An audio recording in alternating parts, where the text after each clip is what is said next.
জাতীয় পার্টির কার্যক্রম নিষিদ্ধ সহ ৩ দফা দাবিতে রাজধানীর শাহবাগে সংহতি সমাবেশ করেছে গণ অধিকার পরিষদ।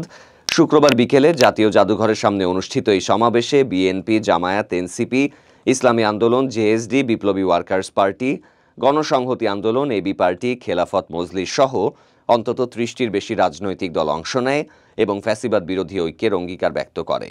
সমাবেশে বক্তারা অবিলম্বে জাতীয় পার্টি ও ১৪ দলীয় জোট নিষিদ্ধের দাবি জানান। তাদের অভিযোগ, আওয়ামী লীগ দেশের গণতন্ত্র ধ্বংস করেছে এবং এর সহযোগী জাতীয় পার্টি ও ১৪ দল শেখ হাসিনাকে স্বৈরাচারে রূপান্তর করতে সহায়তা করেছে। তারা বলেন, ফ্যাসিবাদ ফেরাতে জাতীয় পার্টি আবার সক্রিয় হচ্ছে। এত অপরাধের পরও তারা দেশকে অস্থিতিশীল করতে ষড়যন্ত্র চালাচ্ছে। আওয়ামী লীগের দোসর ভারতীয় এজেন্ট, জাতীয় পার্টিকে নিষিদ্ধ করতে হবে, ১৪ দলীয় জোটও নিষিদ্ধ করতে হবে। সমাবেশে গণ অধিকার পরিষদের সভাপতি নুরুল হক নূর সহ নেতাকর্মীদের ওপর সাম্প্রতিক হামলার বিচার, জাতীয় পার্টি ও ১৪ দলের নিবন্ধন বাতিল ও রাজনীতি নিষিদ্ধকরণ এবং ব্যর্থতার দায়ে স্বরাষ্ট্র উপদেষ্টার পদত্যাগের দাবিও জানানো হয়। যদিও ৩ দফা দাবি উত্থাপন করা হয়েছিল, অধিকাংশ বক্তাই জাতীয় পার্টি নিষিদ্ধের বিষয়টিকে সবচেয়ে জোরালোভাবে তুলে ধরেন। বিকেল ৩টায় সমাবেশ শুরুর কথা থাকলেও দুপুর থেকেই গণ অধিকার পরিষদ ও সহযোগী দলের নেতাকর্মীরা খণ্ড খণ্ড মিছিল নিয়ে সেখানে উপস্থিত হন। ফ্যাসিবাদ বিরোধী বিভিন্ন দলের নেতারা একই মঞ্চে বসে নিজেদের মধ্যে ঐক্য দৃঢ় করার আহ্বান জানান। বিএনপি যুগ্ম মহাসচিব হাবিবুন নবী খান সোহেল বলেন, গণ অভ্যুত্থানে ফ্যাসিস্ট স্বৈরাচার পালিয়েছে, এখন নূরকে রক্তাক্ত করছে কারা? আমরা বারবার বলেছি, অন্তর্বর্তী সরকারের ভেতরে হাসিনার অনুগামীরা রয়ে গেছে, তাদের বিরুদ্ধে ব্যবস্থা নিতে হবে। হোমিওপ্যাথি চিকিৎসা যথেষ্ট নয়, অস্ত্রোপচার করতে হবে।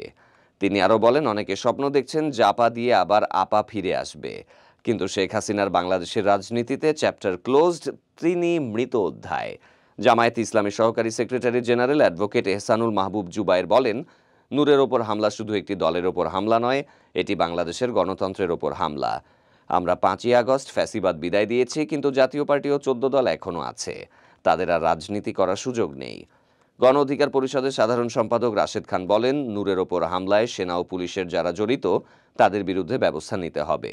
নূর এখনও হাসপাতালে কাতরাচ্ছেন, অথচ কাউকে গ্রেফতার করা হয়নি। অবিলম্বে স্বরাষ্ট্র উপদেষ্টার পদত্যাগ করতে হবে, না হলে সচিবালয় ঘেরাও করা হবে। বাংলাদেশ জাতীয় পার্টিকে আর রাজনীতি করতে দেয়া হবে না। জাতীয় নাগরিক পার্টির যুগ্ম মুখ্য সংগঠক মোহাম্মদ আতাউল্লাহ বলেন, জুলাই অভ্যুত্থান সফল হয়েছিল আমাদের ঐক্যের কারণে, কিন্তু বিভক্তি তৈরি করার পাঁয়তারা চলছে।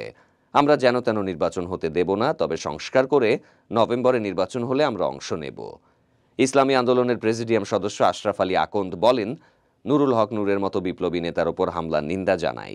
জাতীয় পার্টিকে নিষিদ্ধ করতে হবে এবং আর কোনো ফ্যাসিস্ট যেন জন্ম নিতে না পারে, সেজন্য আমরা অতন্দ্র প্রহরী হব।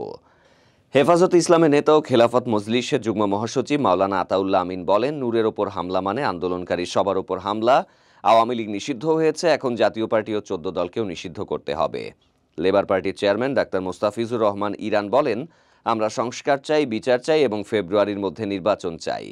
অন্তর্বর্তী সরকার কতটা সংস্কার করেছে তা জনতা জানতে চায়। আমরা জাতীয় পার্টি নিষিদ্ধ চাই। এছাড়া আরও বক্তব্য দেন জাতীয় সমাজতান্ত্রিক দল জেএসডির কামাল উদ্দিন পাটোয়ারি, ঢাকা মহানগর দক্ষিণ জামায়াতের সেক্রেটারি ডক্টর শফিকুল ইসলাম মাসুদ, বিপ্লবী ওয়ার্কার্স পার্টির শিকদার হারুন মাহমুদ, নেজামী ইসলাম পার্টির মহাসচিব মুসা বিন ইজহার, গণসংহতি আন্দোলনের বাচ্চু ভূঁইয়া, এবি পার্টির আনোয়ার সাদাত টুটুল, জমিয়তে উলামায়ে ইসলাম বাংলাদেশের মহাসচিব ডক্টর গোলাম মহিউদ্দিন ইকরাম, প্রগতিশীল জাতীয়তাবাদী দলের চেয়ারম্যান ফিরোজ মোহাম্মদ লিটন, জাকপার রাশেদ প্রধান, এনডিএমের মমিনুল আমিন, ন্যাশনাল ডেমোক্রেটিক পার্টির কারি আবু তাহের, খেলাফত মজলিসের মোহাম্মদ মুনতাসির আলী, ঢাকা বিশ্ববিদ্যালয়ের অধ্যাপক ডক্টর আবু মুসা মোহাম্মদ আরিফ বিল্লাহ, অবসরপ্রাপ্ত lieutenant colonel Hasinur Rahman, Bangladesh justice পার্টির আবুল কাশেম মজুমদার, কল্যাণ পার্টির মোহাম্মদ শামসুদ্দিন পারভেজ, ডেমোক্রেটিক লীগের খোকন চন্দ্র দাস, এনডিপির আরেক অংশের চেয়ারম্যান আব্দুল্লাল হারুন এবং জনতা অধিকার পার্টির তারিকুল ইসলাম ভূঁইয়া।